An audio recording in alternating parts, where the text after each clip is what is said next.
Welcome to the Parenting with Impact podcast with your hosts Elaine Taylor-Klaus and Diane Dempster, co-creators of ImpactParents.com, an online community, award-winning blog, and service organization helping parents all over the world to raise complex kids become capable, independent adults. Elaine and Diane are certified coaches with personal experience raising children with challenges such as ADHD, anxiety, and more, and extensive experience in guiding parents to raise their complex kids with confidence and calm. On the podcast, Elaine and Diane interview experts, bringing you cutting-edge information about your child's challenges, teach you real-life strategies to create lasting change, and demonstrate how coaching can guide you to parent your complex kids, one conversation at a time.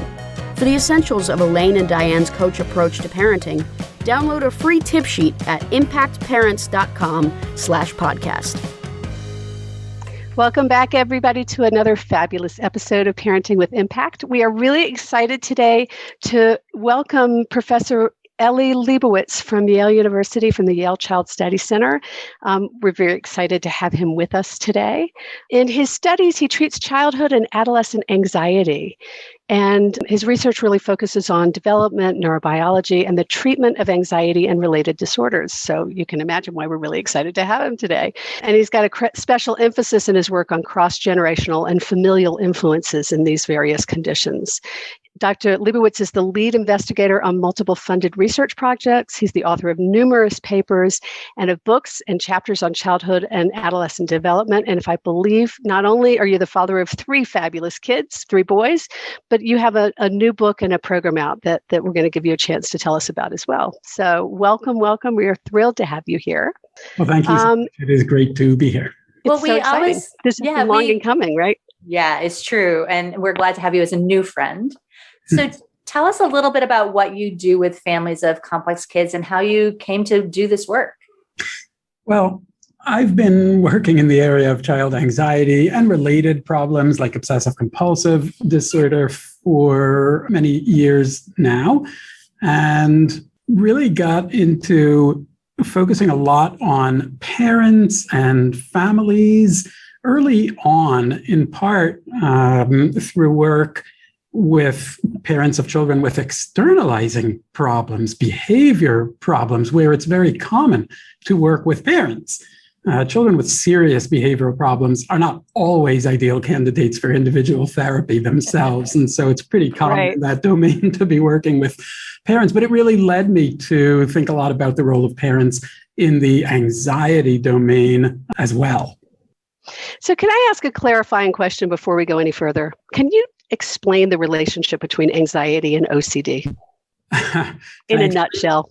In a nutshell. Well, up until not that long ago, we're talking about 2013, when the latest iteration of the DSM, the Diagnostic Manual for Mental Health, came out in 2013. Up until then, OCD was classified officially as an anxiety disorder. Now, in this last version, it's been promoted into its own chapter as part of the OCD and related conditions that also includes things like tic problems and other kind of problems that go along with that. But really, OCD still is largely an anxiety disorder because the fuel that drives the engine of OCD is anxiety. The fear that comes from having obsessive thoughts, the worries, the persistent doubting. What really drives OCD is fear and anxiety. And so even though we don't call it an anxiety disorder today, in most ways, it still really is an anxiety disorder. And the treatment for OCD is also very similar to the treatment for other anxiety disorders, whether that is behavioral treatment, whether that's parent-based treatment, whether that is medications. They tend to be quite similar. So really, I still think of OCD as an anxiety disorder for most intents and purposes. Super. And thank you. I've been looking for that clarification. I think since the last DSM came out. So I appreciate it. Well, so go ahead, Di. I was just going to say, and I think that a lot of parents who are listening and professionals who are listening would like you to take a step further and talk about those three types of treatment just enough? More parent-based treatment, therapeutic-based treatment, medication, and how they tie in specifically with anxiety? Sure. Well, behavior treatment or cognitive behavior treatment, often abbreviated to CBT, is the best established and most researched and studied psychological treatment for anxiety and for OCD as well, and focuses heavily on what's called exposure, which means doing the opposite of what your anxious brain is telling you to do. Avoiding. Exactly. It's like your brain is telling you, stay away from all these things that make you uncomfortable, that make you scared, nervous, worried, stressed, etc. Stay away, stay away, stay away. That's the primary purpose of our anxiety system, is to tell us to stay away from things, right? That's kind of what it's there for. And when it's keeping us away from actual dangers, that's pretty useful. But when you have an anxiety disorder, it's keeping you away from things that scare you, but may not actually pose a real danger for you. And therein lies a lot of impairment and a lot of difficulty, because your life can become quite narrowed by all the things that you're staying away from. And you're not really having a chance to learn that you could be okay in those situations because you're always staying away from them. And so behavioral treatment focuses a lot on exposure, which is doing the opposite of that, meaning practicing purposefully, putting yourself into proximity or contact with the things or the situations that trigger your anxiety. And this is a very well-established treatment approach. Medications are also well-established treatments for anxiety, for OCD, as well as other areas in mental health. The most confusing thing, I think, about the whole medication discussion when it comes to anxiety is that the frontline medications, the recommended medications that are actually prescribed for anxiety problems, are not anti-anxiety medication. And this is bewildering and confusing to a great number of people, because you go to the doctor and, my child has, or I have an anxiety problem, and they prescribe an antidepressant. Exactly, right. An antidepressant. And you're like, wait, did this doctor not get it? I'm not depressed. I just have anxiety.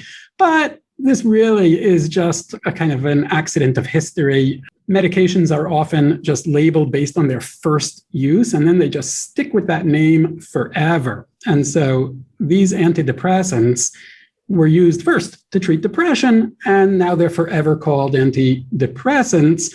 But unlike the anti-anxiety medications, which are somewhat sedative and can be a little bit more habit-forming, the antidepressants are effective for anxiety, but they don't form habit dependence, things like that. They tend to have very low side effect profiles, and they're not sedative, so they're not like, making you sleepy. And so those are usually what's prescribed in the medication domain, and those are mainly the so-called SSRIs, or selective serotonin reuptake inhibitors. So as you were clarifying, I want to capture for people what the distinction is that you just made. The SSRIs, typically known as antidepressants, are often used for sort of ongoing treatment of anxiety as well. And it's a medication that sort of builds up in the system. You begin to take it, and you take it consistently every day over time. You want to keep it up in your system. Whereas the more sedative kinds of anxiety meds you're speaking to tend to be more situational. They tend to not be something that builds, but something you take in an acute situation, maybe for a panic attack or something else. So they're not something you're taking long-term, but they're targeted to an anxious moment. Is that correct? Yeah, that is correct. Exactly. And that's why in most cases, we wouldn't want to prescribe an anxiolytic, an anti-anxiety medication of that sedative kind for somebody to take every day, like on an ongoing way. But if you have a one-time event, maybe you have to get on an airplane and you're terrified of flying, you might take a pill like that, go to sleep, sleep your way through the flight and not be too freaked out about it. But you wouldn't want to do it, get up every morning, take that pill and go to school, because of all the things that we sort of pointed to. And that's where the antidepressants are much more likely to be prescribed and used. And then the third kind of treatment that I mentioned, which is really the one that is the biggest focus of my own work, is parent-based treatment. And which is our favorite part. So let's absolutely. Let's really dive into this, because awesome. That's where our work in the world is as well. Well, so tell us a little bit more about what your treatment is. Yes. So the treatment that I'm going to elaborate on the most is called SPACE. That's an acronym for Supportive Parenting for Anxious Childhood Emotions, which is a little bit more of a mouthful. And so we usually just say SPACE. And what's really special about this treatment is that even though this treatment, SPACE, has been shown in clinical trial research and in multiple studies to be just as effective as working directly with a child, it actually doesn't require direct participation of the child in therapy at all. And that's a huge game changer for a lot of families. It's not always easy to get your child into therapy or to have your child really engaged and motivated and collaborative in therapy. And even when they are, child-based therapy doesn't always work. And so having another option that actually doesn't go that route, that doesn't rely on the direct participation of the child, is really a game changer for this field.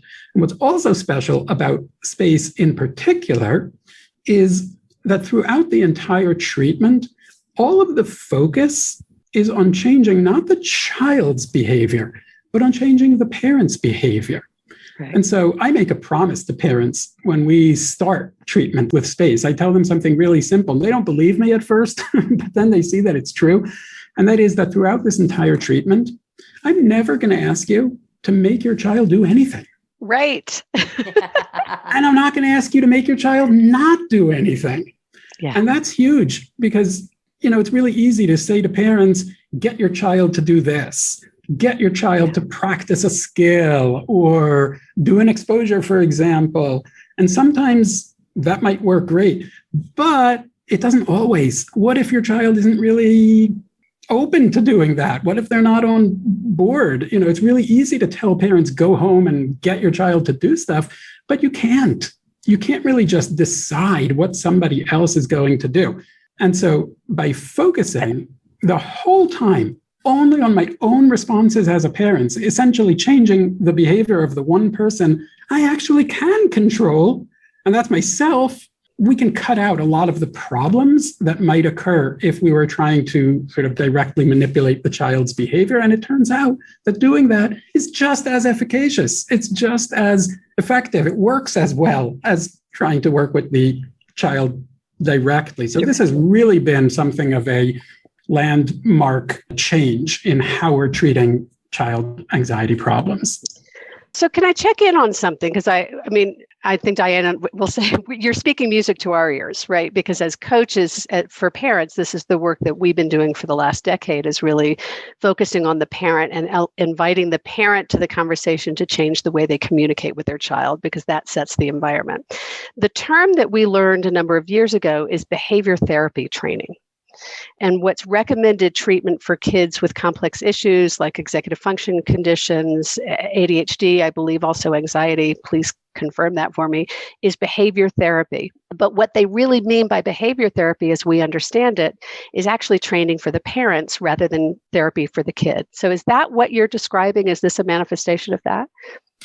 Well, I think where it gets confusing is that usually when we talk about behavior therapy in all of those contexts, even when we're doing parent work, we're talking about shaping the child's behavior. So for example, maybe using rewards or consequences in order to change your child's behavior. So you might imagine, like take just a day-to-day thing. You want your child to argue with you less, or you want your child to go to school, make their bed, blah, blah, blah. All of these things that we want our kids to do their homework, all of the things that we want our kids to do, usually when we're talking about behavior therapy, the behavior that we're trying to change is the child's behavior. And the parents are using some system like rewards, tokens, punishments, ignoring or giving attention, all of these different tools in order to shape that child's behavior. SPACE is a behavior therapy because we are changing behavior. But the behavior we're trying to shape is the parent's behavior. And it turns out that the way anxiety works in children, we can talk about this a little bit more, but it turns out that the way anxiety works in children makes it such that changing the parents' own responses to their child, what am I doing? What am I saying? How am I responding, etc., actually has a dramatic impact on the child's anxiety symptoms. Right. Yeah. So what are some of the things that parents can do to have an impact on their kids' anxiety? So let me set the stage briefly first, and then I promise to actually answer your question more directly. Fair enough. But if I could take a minute to set the stage a little bit and talk about what makes child anxiety special, because that will help to understand why we're doing the things that we are doing with parents. You know, for the longest time, really decades, we have thought, by we, I mean the field broadly, we have thought about child anxiety in essentially exactly the same way that we think about adult anxiety.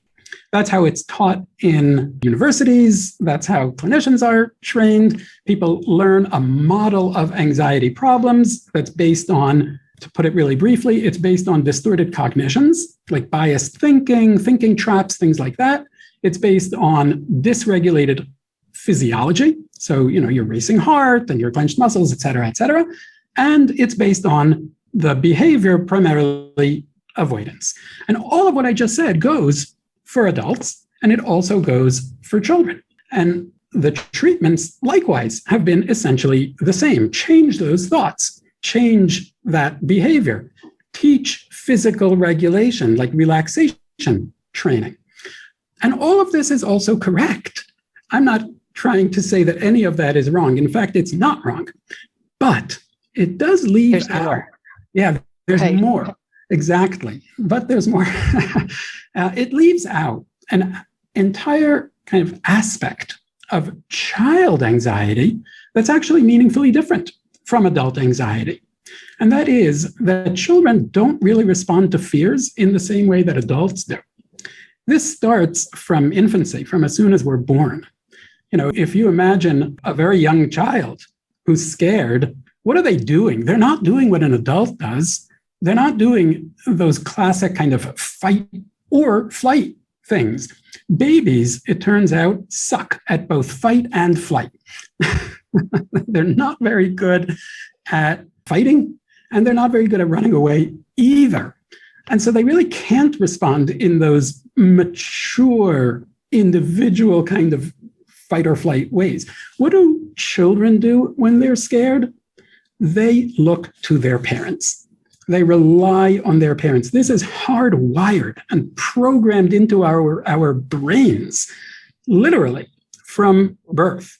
When a child is scared, their reaction is very much oriented toward their caregiver, right? It's like, I'm scared. Where's my mom or my dad to come and deal with this threat for me? And that makes child anxiety problems actually unique or different. What it also means is that when a child has an anxiety problem and they're chronically feeling scared or worried or stressed, etc., they're also chronically looking to their parents to help them, to step in, whether that means to protect them from whatever's scaring them, or whether it means to reassure them, calm them, soothe them, tell them it's going to be okay, etc. When we look at families of children who have anxiety problems, what we see is a lot of parental entanglement in those anxiety problems. It's actually rare to meet a family with a child with any real elevated anxiety and not see a lot of entanglement on the side of the parent, because the child's constantly drawing them in. And as a parent, you want to step in. You want to help your child feel better. You want them not to be scared. And so you do the most natural thing in the world, which is to what we call accommodate, right? You're trying to help them to avoid that fear. Maybe your child is scared at night, so you sleep next to them. Maybe your child is chronically worried, so you're always answering questions over and over and over and reassuring them. Maybe your child is socially anxious, you're speaking in place of them, right? It goes on and on and on. And that's really important for understanding the answer to your actual question, which is what would we recommend to parents? Well, and before you get to that, I just want to, because I want to take what you said and really ground people in it. It's so important that anxious kids will in some way almost cultivate an anxious parent engagement or entanglement, as you say. And, as the mom of several kids with anxiety, and I know those first 10 years, you just described me to a T, right?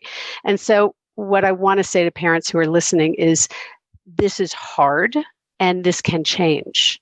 And yes, that when you have a kid with anxiety, it brings you in a different way. And so the work that you're talking about and that we do is helping parents learn to respond differently. And so I just want to stand for it really can change. I promise you, you're not stuck in this cycle.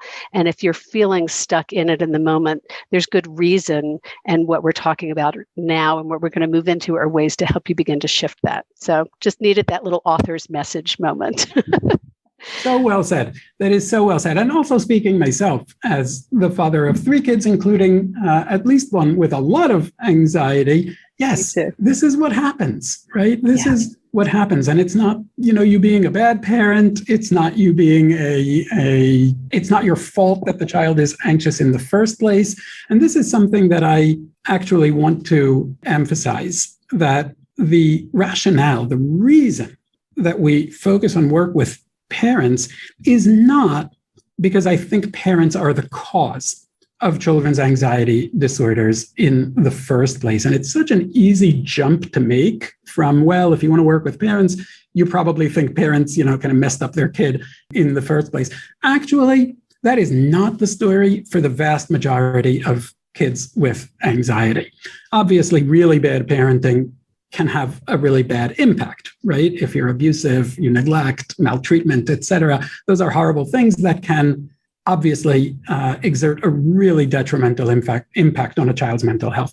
But most kids with anxiety disorders, they don't have abusive, maltreating, or neglectful parents. They have sensitive, loving, caring parents who are tearing their hair out and at their wits' end and exasperated because all of the things that they are doing to try to help their kid and all of these accommodations that they may be pouring tons of time and energy and resources, even money into, aren't solving the problem. And so what is it that we do recommend? It really boils down to 2 main changes that parents can do in their own behavior. And again, both of them they can do regardless of whether their child is more on board or less on board. It's really 2 big picture changes in their own responses. The first one is cultivating a more supportive stance toward their child's anxiety, practicing support.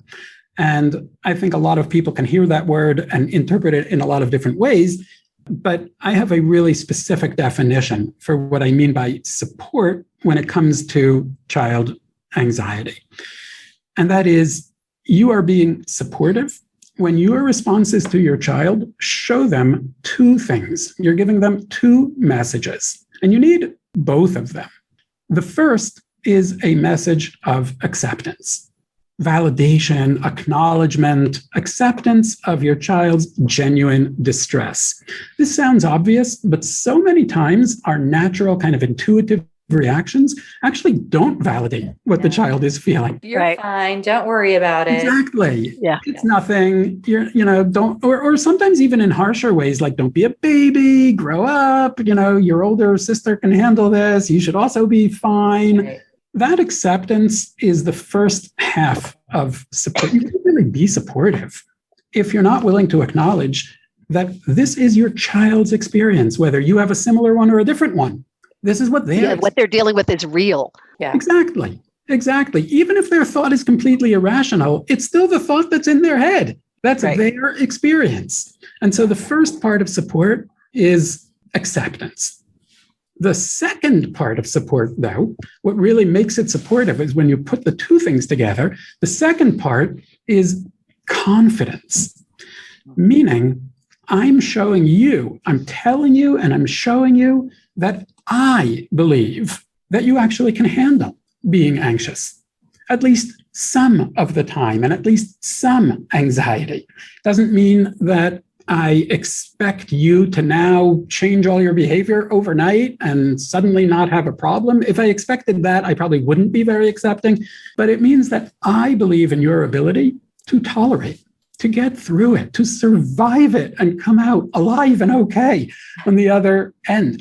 And that's not trivial either, because a lot of times our reactions to children are also not showing that kind of confidence. When we rush to reassure, when we rush to even preemptively protect them from anything that might cause distress, we are inadvertently perhaps, but we're giving the message, I know you can't handle this stuff.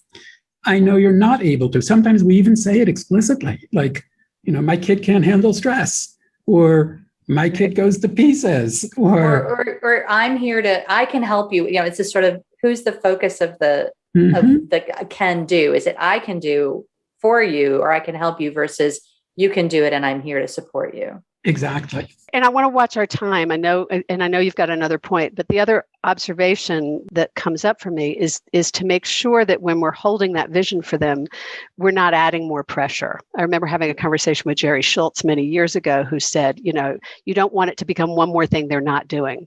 So the language that I've adapted to that is kind of the version of, I believe in you, I know you can do it. And I know you may not believe that yet, and that's okay, because I believe you can. And I'm holding that for you until you can. Yeah, that is perfect. Right? That is perfect. The supportive statement is a statement about me, ultimately. It's about how I view you. It's not really a statement about you. It's also not an attempt at persuasion. Like so often we try to say what I think, but really what I want is for you to agree with me. I want you to echo what I think. So it's like, I believe you can handle this. No, I can't. Yes, you can. Come on. You can. You can. And I'm slipping back. Believe in yourself.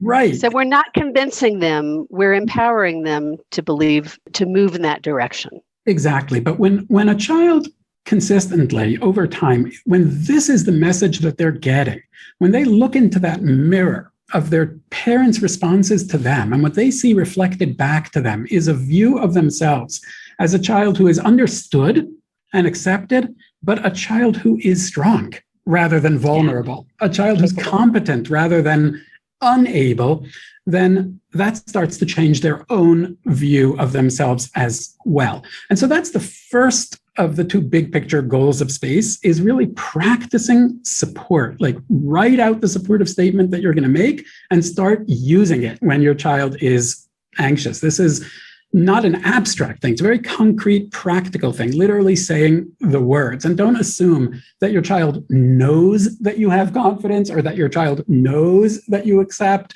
Show them it. Tell them that, because what you assume may not actually be what they think. They're good, but they're not mind readers. Yeah, exactly. So let's move on to the second one, because I want to be mindful of our time, and believe it or not, we're running close to the end of our time. So the second point is about the accommodations. As I said before, almost every parent who has an anxious child is probably engaging in frequent accommodations of their child's anxiety. And so the second change that parents can make in their behavior is take a look at what are the accommodations that I'm doing? What are the things that I'm doing to try to help my child not feel anxious and escape or avoid those feelings of anxiety, and start reducing those accommodations? You don't have to change them all overnight. You can pick one thing. Pick just one thing. And if that's too much, pick one thing for one part of the day. It doesn't have to be a huge step all at once, because that's really hard, but pick something and start practicing not doing that accommodation, and be prepared for it to be a little bit hard. Your child may not immediately thank you. You got about 20 years for that, but it does circle back, I promise. It does circle back, but not every child will embrace you on day one and thank you for understanding the principles of overcoming child anxiety. They may get upset with you. They may say, you don't care about me. They may seem more anxious in the very short term, but they'll get through it. And they'll get through it without that accommodation. And when they do get through it, you can praise them for that. Even if they had a really hard time, even if they were mad at you, you can praise them for that. And you can show them you did get through it. Yeah, it was hard, but you did get through it. And the next time will be a little bit easier. And you start working your way through some of those accommodations and just be really consistent. Pick something small, but be consistent about the thing that you pick. And it turns out that when parents make these two changes, being more supportive and less accommodating, children get better. It's like you said before, it's hard, but it can change. The world is full of kids who used to have an anxiety disorder, and it is possible to overcome anxiety disorders. And parents who want more detail and depth than we're able to give in the short time that we have today can visit the SPACE website, which maybe you'll be able to share a link to. It's spacetreatment.net, where they can find tons of resources, including therapists who are trained in SPACE. And they can also work through this program on their own, even with a book that came out this year called Breaking Free of Child Anxiety and OCD, a scientifically proven program for parents. Breaking Free of Child Anxiety and OCD. And it really is a step-by-step program for how you can do this on your own, with a lot of examples and vignettes and tools and worksheets, et cetera, for being able to implement this treatment, even if you don't have a therapist near you that you can work with. Well, and the question I want to ask, just as a clarifying piece, because I know we could spend all day talking about this, is age, right? It's just sort of, we're using the word child. And so is there an age at which this is an ideal engagement versus an older kid, younger kid, that sort of thing? Yeah, that's a really great question. So we've actually tested this treatment. We've tested SPACE across a fairly wide age range, starting from preschoolers. Mm-hmm. And we know that anxiety starts manifesting very early in life, and anxiety disorders start manifesting very early in life. Most people have their onset even before age 10. And so we're talking about a pretty early onset kind of problem. So we've started, the youngest study we ever did was in preschoolers. We've done research in school-age children from 6, 7, all the way through age 14, 15. And we've done a lot of work outside of clinical trials, even with older adolescents. Right. So we're talking about essentially across children and adolescents. Lovely, lovely, lovely. So there's so much more I wish we could talk about today. And we're going to really have to wrap up the conversation. Is there anything else, Ellie, that you want to share with our listeners, or that you hope that parents will take away from today? I really would go back to what I just said moments ago, which is this is a problem that is hard and it's frustrating and it's difficult, but it can be improved. And, you know, the bad news about anxiety is that if you don't treat it, it doesn't tend to go away on its own. And so people who say it's a phase, they'll grow out of it, don't worry about it, are often wrong. I don't mean that on the first day your child ever came into your room at night and said, there's a monster under my bed, you have to give them Prozac. That's not true. And yes, lots of kids are going to have occasional fears. But if you have a child with a more stable anxiety problem over, weeks, months, or more, it's actually persistent fears. Yeah, persistent. It's actually not that likely to just go away on its own. In fact, it's more likely to get worse if left untreated. The good news, however, is that there is no problem in mental health that is more treatable than anxiety disorders. And so if you have a child who's struggling with anxiety, get them help. And I think there's a really good chance that they'll be living a better life soon. I love that. Thank you so much. So as a wrap up, why don't you share with our audience either a favorite quote or a motto that you love? One thing that I like to say to parents, and I sort of mentioned this in passing earlier, is you are the mirror that your child looks into to see who they are.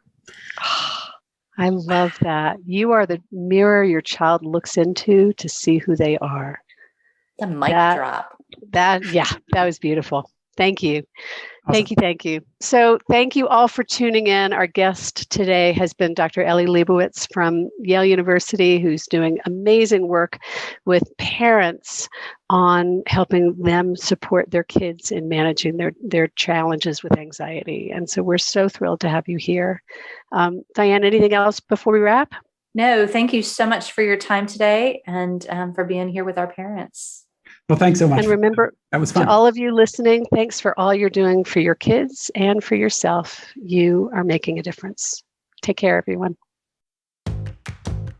You've been listening to the Parenting with Impact podcast with Elaine and Diane.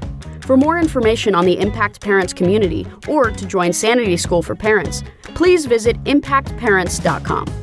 If you like what you've heard, please share this podcast with friends who need similar guidance and subscribe wherever you listen to podcasts.